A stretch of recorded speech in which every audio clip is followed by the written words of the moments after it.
Mulai dan bismillahirrahmanirrahim. Ya ayyuhalladzina amanu taqullaha haqqa tuqatih wa la tamutunna illa wa antum muslimun. Wahai orang-orang yang beriman, bertakwalah kalian kepada Allah dengan sebenar-benarnya takwa, dan janganlah kalian mati kecuali dalam keadaan beragama Islam. Ayat ini, Bu, kurang lebih 1400 tahun yang lalu. Bayangkan, kurang lebih 1400 tahun yang lalu, tiap Jumat kita dengar di mimbar Jumat. Sudah 1000 tahun lebih, tiap Jumat kita dengar di mimbar Jumat ayat ini.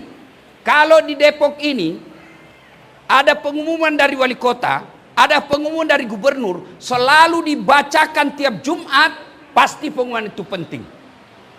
Ayat ini tiap Jumat dibacakan, berarti ayat ini penting dan rasa-rasanya susah diterima akal. Wahai orang-orang yang beriman, jangan kamu mati. Berarti mati kau yang ngatur. Woi, jangan mati ya. Berarti mati mau-maumu. Padahal mati, mau atau tidak, tiba saatnya pasti mati. Orang kaya, mati. Orang miskin, mati. Raja-raja, mati. Rakyat biasa, mati. Gubernur, mati. Jangan terlalu kencang. Semua mati. Orang kaya, mati. Orang miskin, mati. Raja-raja, mati. Rakyat biasa, mati. Ustaz, mati. Sentimen betul. Kalau ustadznya mati, siapa yang ceramai kau? Ya, semua mati. Semua, mau kaya, mau miskin, mau tua, mau sehat, mau sakit, mau anak-anak, tiba saatnya pasti mati. Berarti, Bu, bukan mati yang jadi masalah. Yang jadi masalah kata Allah, illa wa antum muslimun, kecuali matimu dalam keadaan beragama Islam. Berarti ayat ini Allah ingin sampaikan, wahai punten, punten, punten. Apa artinya punten? Punten, mangga. Orang Bugis bilang tabe, ya kan? Nah, punten. Ya, ayo. Insya Allah Bapak Ibu tidak akan mati dalam keadaan berzina. Insya Allah Bapak Ibu tidak akan mati dalam keadaan ngerampok. Insya Allah tidak akan mati dalam keadaan berjudi. Tapi yang bisa membuat kita mati kafir, hubbi aklil haram, suka memakan barang haram. Salah satu di antara barang haram yang kalian konsumsi adalah menerima serangan fajar ketika pemilu. Kau tepuk tangan, kau semua pelakunya. Betul, betul. Kaulah semua itu pelakunya. Hei, Bu. Orang yang sudah terlanjur terima serangan fajar kemarin pemilu, kata Nabi 2 solusinya. 1, kembalikan uangnya orang.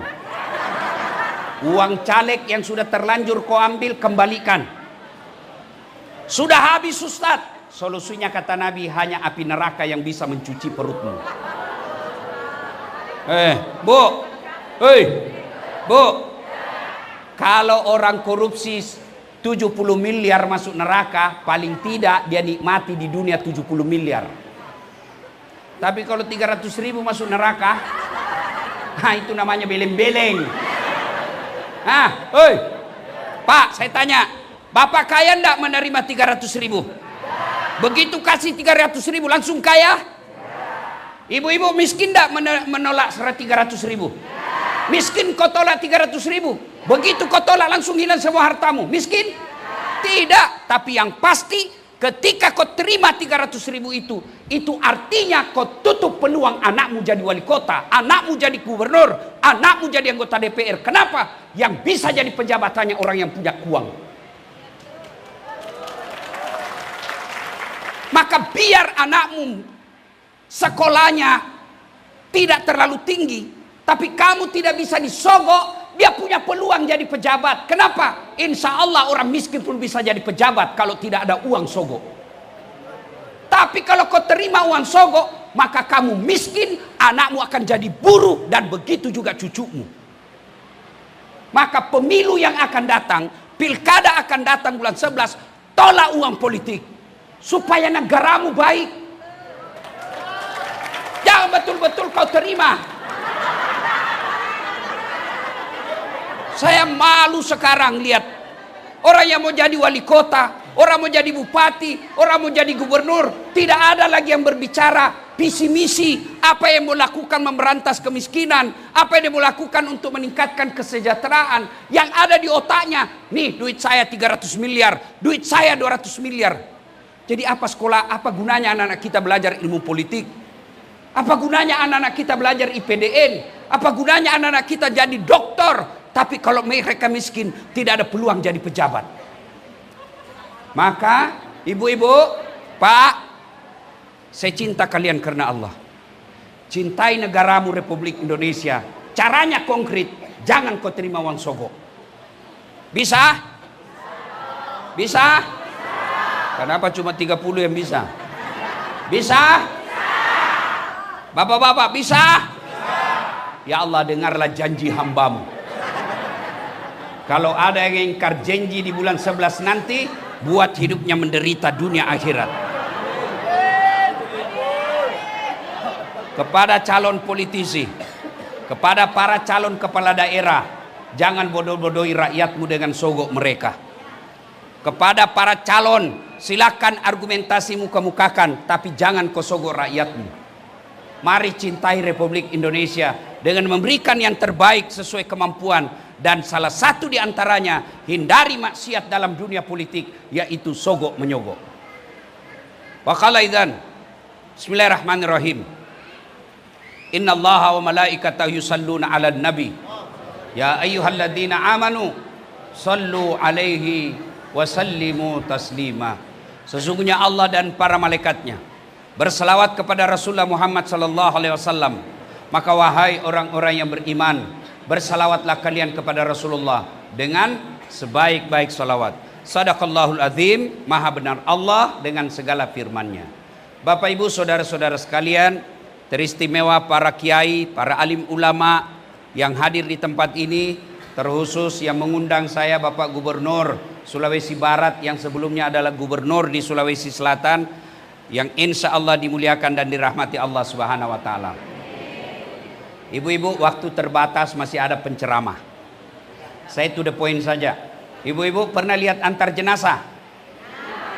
Pernah bapak-bapak lihat orang antar jenazah? Bukan pernah, sering. Kata Nabi, 3 yang mengantarnya, jenazah itu 3 yang antar, 2 yang kembali, tinggal 1 yang masuk temani. Apa gerangan? Yang pertama, anak, handai tolan, istri, karib kerabat, teman, anak buah, semua ikut mengantar. Tapi begitu masuk kubur, ada yang mau temani di dalam? Ada yang mau temani? Jangankan temani masuk kubur, duduk aja di samping kubur sampai jam 12 malam, tidak ada yang mau. Iya toh? Ya. Ini ada Pak Gubernur di sini. Itu anak buah, iya begini-gini saya, siapa. Begitu masuk kubur, tidak ada yang mau temani, Pak, tidak ada. Bahkan bapak banyak berdoa, mudah-mudahan cepat pindah saya yang ganti. Iya toh? Ibu-ibu, begitu ibu meninggal, ada suami mau masuk di kubur. Cerita. Maka mereka akan kembali. Tidak ada yang mau masuk. Yang kedua, apa? Harta, keluar semua kendaraan, mobil, motor, sepeda, karpet, seluruhnya keluar. Begitu masuk kubur, ada yang masuk? Ada yang masuk? Ada, ibu. Apa? Kain kafan, kain paling murah, bukan sutra. Tidak ada, kain kafan, parfummu ibu. Ini ibu-ibu ini yang glowing. Yang mukanya ini cantik-cantik. Begitu ibu meninggal, cacing ibu. Makanya jangan terlalu sibuk memode mukamu, karena yang dia membuat suamimu tertarik bukan glowingnya, tapi hatimu yang bersih. Biar kau cantik, kalau hatimu busuk, maka kecantikanmu diambil suamimu orang lain. Iya toh? Iya. Bujur. Betul. Yang ketiga, Yang ketiga, yang ngantar kita amal. Inilah yang setia. Masuklah kita di kubur, kembalilah para pengantar. Ibu-ibu temanmu yang sehat, anak buahmu yang sehat, mereka pasti akan kembali. Bahkan keluargamu yang katanya cinta, dia injak-injak kuburmu sambil menangis. Tapi diinjak-injak kau di dalam. Iya, betul. Kembali.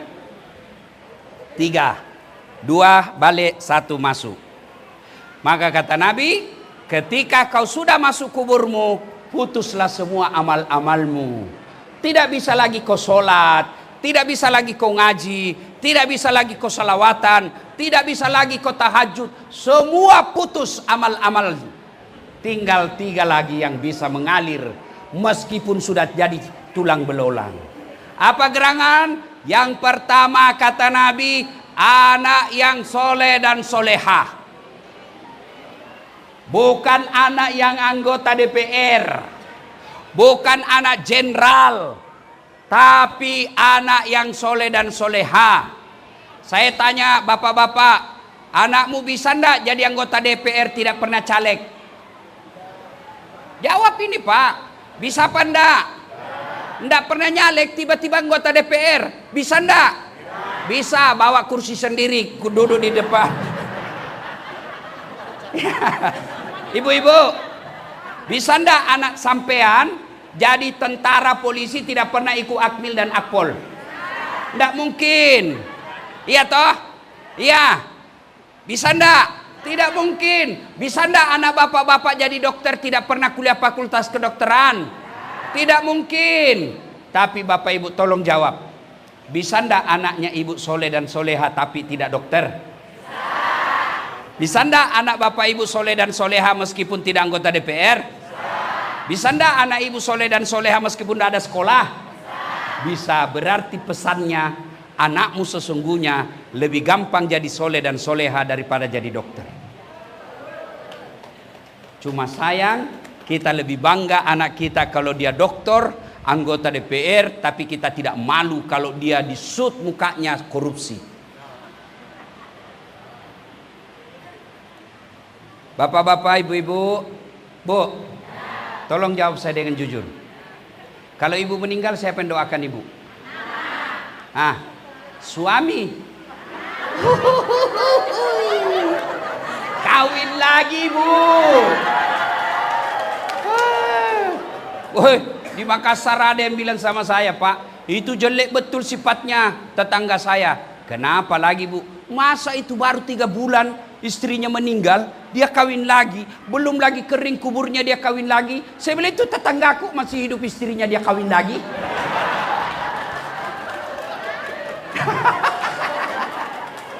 Siapa yang doakan ibu?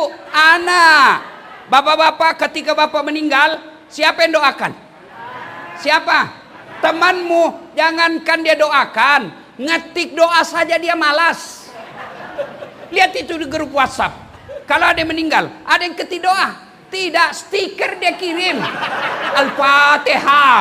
Enggak dia baca Al-Fatihah juga. Ya ketawa, saya serius sini. Ini dinasehati, dia kira saya stand up. Siapa yang doakan kita? Anak. Anak yang soleh dan soleha.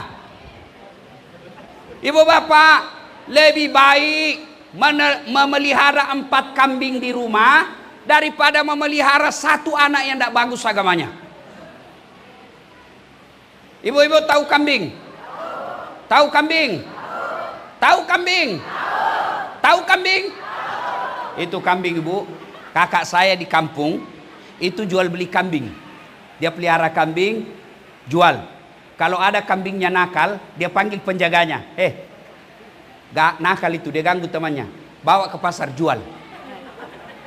Sampai di pasar tidak ada yang beli.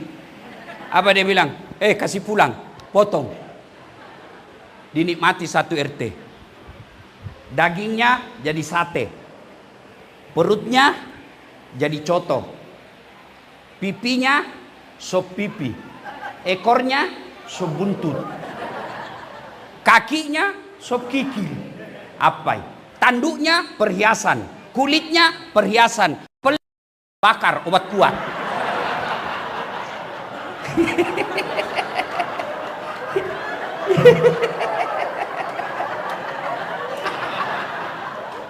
Itu kambing nakal, jual. Nggak ada yang beli, potong. Tapi kalau anakmu nggak sholat, tukang tipu, pezina, nggak pakai jilbab, pejudi, kau mau apain? Mau apa? Potong, siapa yang mau makan? Ayo, jual, siapa yang mau beli? Maka itulah makna ayat Quran, manusia kalau tidak iman lebih hina dari binatang. Maka Bapak Ibu sekalian, tidak usah malu kalau anakmu pengangguran tapi rajin jamaah di masjid. Tidak usah malu kalau anakmu cuma pegawai honor, pendapatannya pas-pasan, tapi jamaahnya di masjid, sopan sama orang tuanya, tidak pernah kasar ngomong, menghormati mertuanya. Daripada anakmu tinggi sekolah, banyak duitnya, tapi orang tuanya diseperlakukan tidak ada harga dirinya. Percaya Ibu, anak itulah harapan kita. Apakah tidak berharap begitu kita wafat, anak kita bikinkan rumah ibadah, dia bikin masjid untuk nama ibunya? Apa kita tidak berharap ketika usia senja kita sudah pensiun tidak bisa cari nafkah, anak kita yang subsidi 1 anak 2 juta, 4 anaknya 8 juta dia dapat 1 bulan mamanya. Itulah anak yang soleh dan soleha. Yang kedua, yang bisa menolong kita ketika sudah masuk di kubur. Apalagi? Apa? Sedekatun jariah, sedekah, harta yang sudah kau sedekahkan. Ibu bapak, ini terutama ini yang banyak cincin-cincinnya di depan saya. Ibu-ibu, kalau ibu meninggal siapa yang pakai emasnya? Siapa yang pakai emasnya? Anak, bukan, istri kedua. Begitu ibu meninggal, suamimu cabut. Ini cincin saya beli. Dia paksa keluar cincinmu, Bu. Dia ambil lagi kalungmu. Ini dulu usia pernikahan kita yang 15 tahun, Ibu. Dia cabut. Dia cabut lagi gelangmu. Ini emas Dubai kita beli waktu kita umroh, Ibu. Gigi palsumu pun dia cabut. Iya toh? Iya. 3 bulan kemudian ketemu janda. Teman SMA-nya dulu.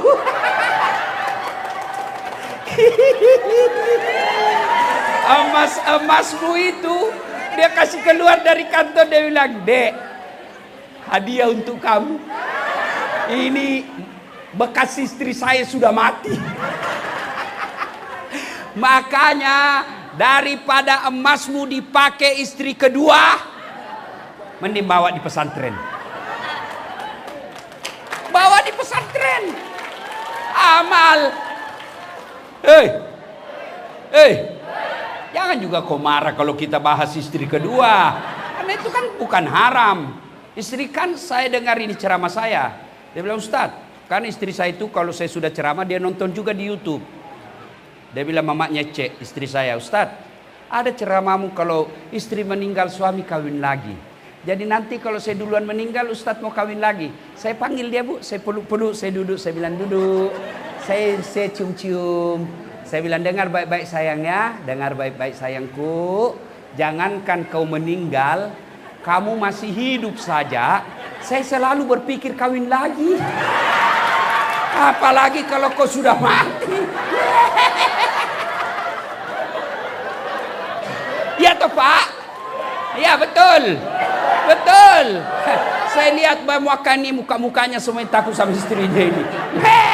Berarti kau jadi laki-laki kalau takut sama istrimu. Apa mau takut sama istrinya? Semua gajimu diambil. Kita yang belikan baju, kita yang belikan emas, kita buatkan rumah, kita cicilkan mobil, baru kau mau takut sama istrimu? Tidak ada orang Bugis takut sama istrinya, Pak. Tidak ada. Cuma istrinya lebih berani daripada suami.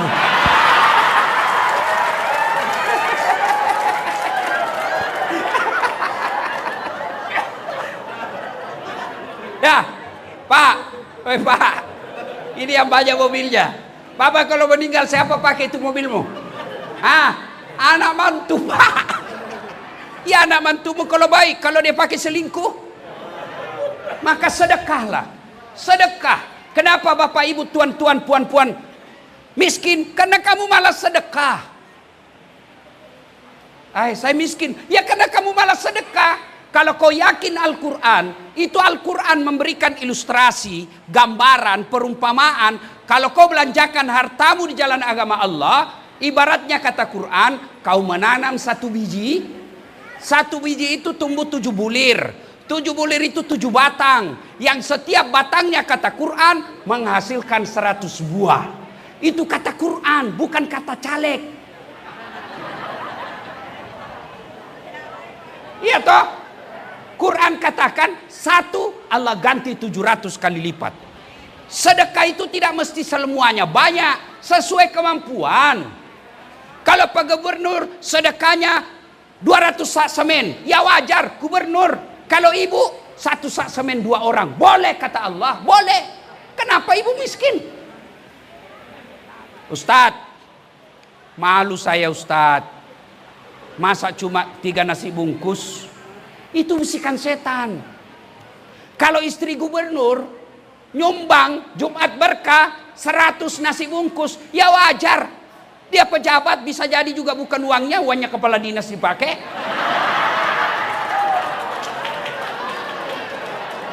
Iya toh?